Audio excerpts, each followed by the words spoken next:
Welcome to our webinar on the updated childcare guidance for COVID-19. My name is Patty Collins. I'm one of the Children's Licensing Supervisors. And I'm Jen Welch. I am the other Children's Licensing Supervisor.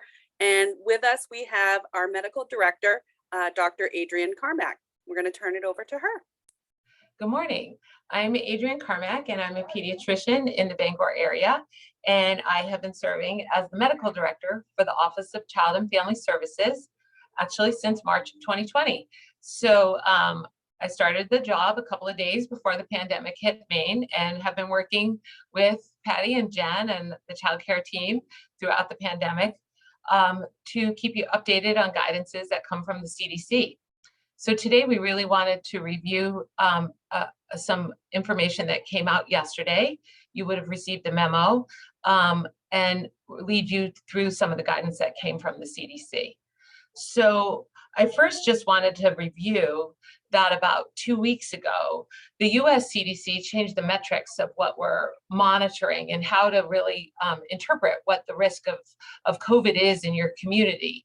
And so that is important for us because for quite some time, we were looking at the positivity rate in our communities based on the number of positive tests. But what the US CDC has changed sort of the level of risk in communities based on how many positive tests, but then how many people are really needing hospitalization and having severe disease.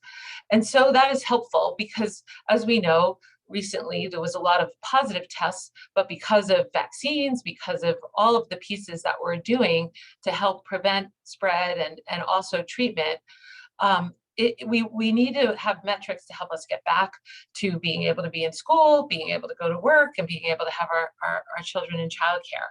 So this new metric of risk is available. You can look up your county and find out the risk. And if your community is low or medium risk, then the recommendation is still to do the things such as getting vaccinated and continue to really think about the situation for your own personal family and risks that family members have and your own personal risk. But in the community, it becomes that mask wearing can be an optional recommendation, especially in public indoor spaces. So over the past couple of weeks, initially, several of the counties in Maine were at a high level, and we've now gone to medium and low risk, which means, again, like I said, that masks in public indoor spaces are optional. What that doesn't mean is that if you have an exposure, it is important still to follow the isolation and quarantine recommendations and mask wearing during that. And as always, it's really important to remember the value of vaccination and boosters to help protect us. And think about the other protection that comes from having a space well ventilated and making sure you're social distancing when you're not sure about sort of the people and in the public spaces that you are. So so even if a community level is lower the risk for COVID, you always want to think about your own personal circumstances. So if you remember, in January, we updated the CDC updated the guidance for isolation and quarantine, which shortened the time for isolation and quarantine to 5 days for those who could mask. And with these isolation and quarantine guidelines, a child or staff could return to the childcare after 5 days, as long as they could mask for the 6 to 10 days. So yesterday, as I said, we released a memo that led you to the new CDC guidelines, which will be effective March 16th, I believe is the date that it will be effective, correct? So this new option, we're hoping will allow families to be able to work and keep their children in childcare in a safe manner and allow our kids to be able to be at childcare. And what this is called is an option called Test to Stay. A child care provider may choose to use this option at their facility, and families may choose to use this option. So we can actually, I'm going to share my screen. Let's see, okay. So let me know if you can see the screen. Can you guys see it? Yes. Yes, okay. So this was the memo that went out yesterday. It should have gone to our childcare providers that actually talks about exactly what let me just move it over to this screen so that I'm not looking over there. Lets you know, can you still see it? No. No, it's. No, all right, I will not move it over. Okay, so all the fun of working during COVID and on screens. Within the memo is a link to the US CDC and Maine CDC guidance and the state of Maine's COVID response. Throughout the pandemic, we've been putting updates on our childcare site under the COVID response. But what we're hoping is to really centralize all of the statewide COVID response to the Maine CDC website. And so this link that we sent out yesterday will take you to the Maine CDC's COVID response page that has specific guidelines for childcare.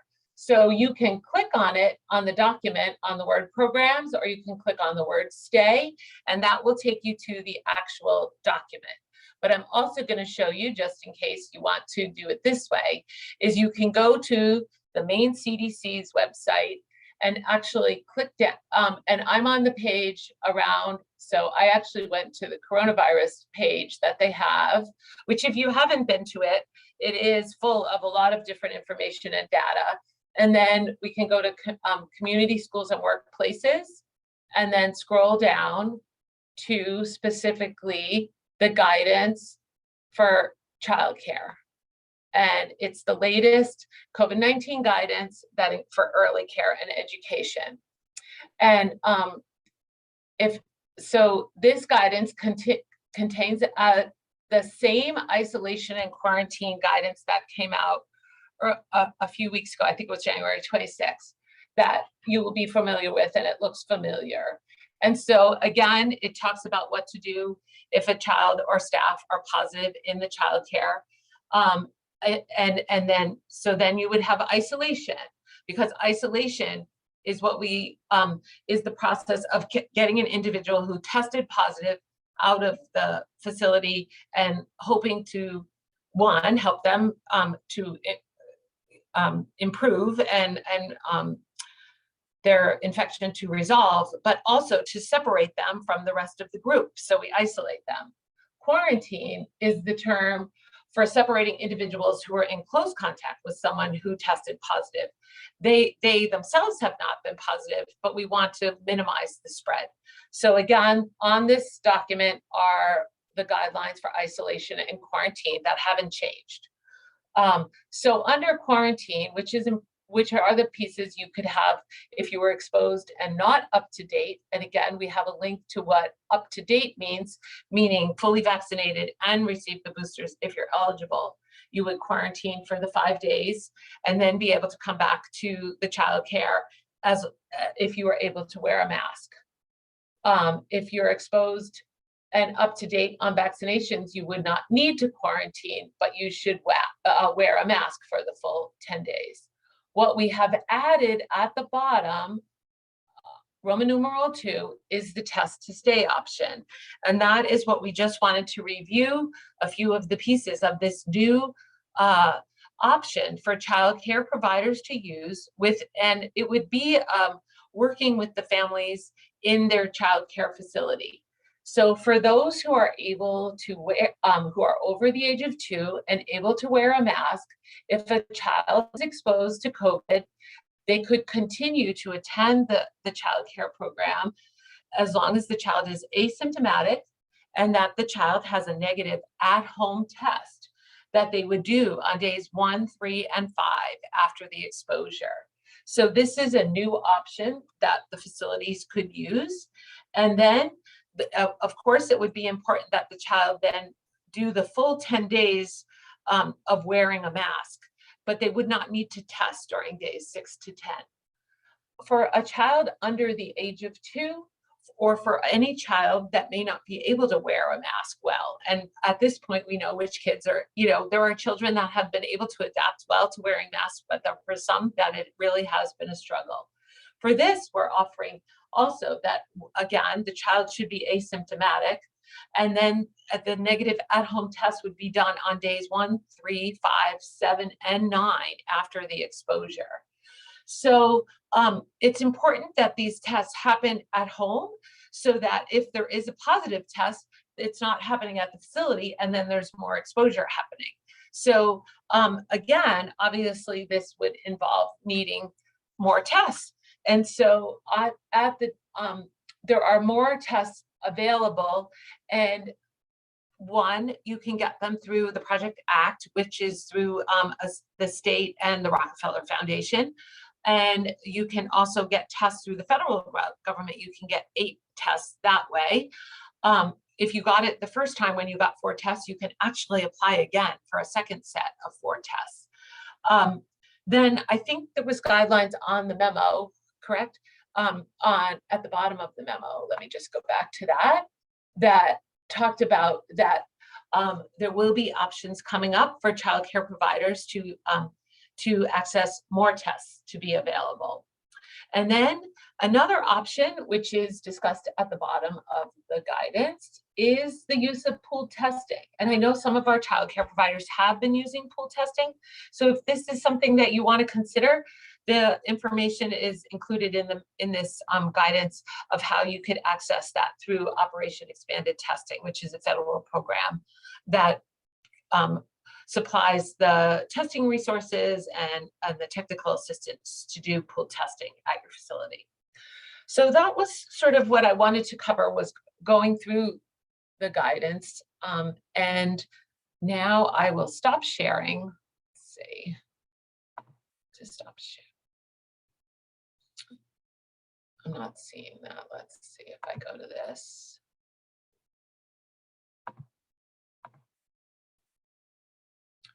I'm not seeing stop sharing as a choice here. So can you do that? Yes. Okay, there we go. Good. Thank you.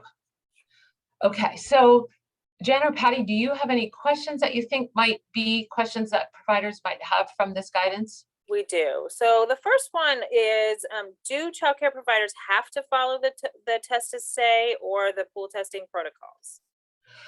So the childcare providers do not, it is not a requirement to follow test to stay. This is an option that childcare providers can use, and many childcare providers have requested an option such as this. And so we're hoping this gives the guidance that childcare providers could use, and families have been eager to be able to get back to work and have a system such as this. But again, families are not required to do this. If a childcare provider does not want to do this, then they can continue to use the isolation and quarantine guidelines that we have had in place since January, and families would use that as well. Will childcare providers be required to report the test to stay results to anyone? So the Maine CDC would not require that these at-home tests be reported. And so they don't need to be reported to the Maine CDC. The child cares can keep track of it for themselves. And what's the licensing requirement now, if you wanted to speak to that? So yeah, so currently there is no requirement for childcare providers to report the test. We are no longer tracking them individually at this point in time. Okay, but if a child care provider noted that they had 5 or more positive tests, they should report that, even if they're at-home tests. So they would want to keep track themselves, but there's not as much reporting required of the providers at this time. Right. I think you might have touched on this a little bit, but now that masks are optional in most of our state, do children need to still wear them during isolation and quarantine? Correct. And that's when people first initially heard that masks are optional, we just want to reiterate that if they have tested positive and need to isolate, then masking is part of that. And again, part of quarantining is wearing masks. So if a child has not been a contact or is not a positive case themselves, the masking is optional. But if they are isolating or quarantining, they need to use their masks. Yes. Great. What if a parent is having a hard time testing their child under 2? Right. So it is challenging, as we all know, to test a toddler or an infant. But if they are having struggles, hopefully they could have maybe another, caregiver help them with that in their home, because they need to do it at home and not at the childcare. If it is truly a struggle for them to do that, then we would ask that they follow the quarantine guidelines of the full 10 days. But if they are able to do the testing, this gives them an option to be able to have their child in childcare for the 10 days if they are able to do the tests. And following up to that, can the childcare provider do the test for them? Right. So in our recommendation, we don't recommend that the child care provider do it, that the test be done at home and not at the facility. The guidance says that the FDA has not approved the testing for children under 2. Is it really safe?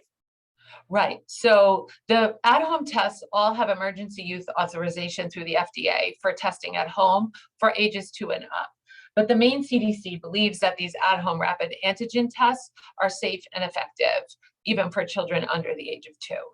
So we do feel that this could be part of our guidance. The Maine CDC has put out a guidance with that.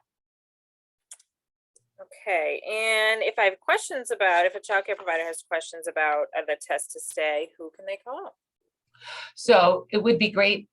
One, they can call their licensing specialist. Also, their healthcare consultant should be able to help them with this as well. We've also put in the guidance, if families have any questions, they can always call their healthcare provider as well, their primary care provider. Masks are now optional, but can my city or town still require that I wear one and the children wear one in my program? Right. So there have been several towns and municipalities that had masking guidelines. So obviously the childcare would need to follow the recommendations of their local jurisdiction. Some, if it's in their home versus in a facility, that would be something they need to check with their local guidance. But as steps are happening around masks, there are less and less communities where masks are required. And I think a lot of the jurisdictions are following the US CDC guidance for the risk in their local communities. Right. That's all the questions we had. Is there anything else that we want to mention?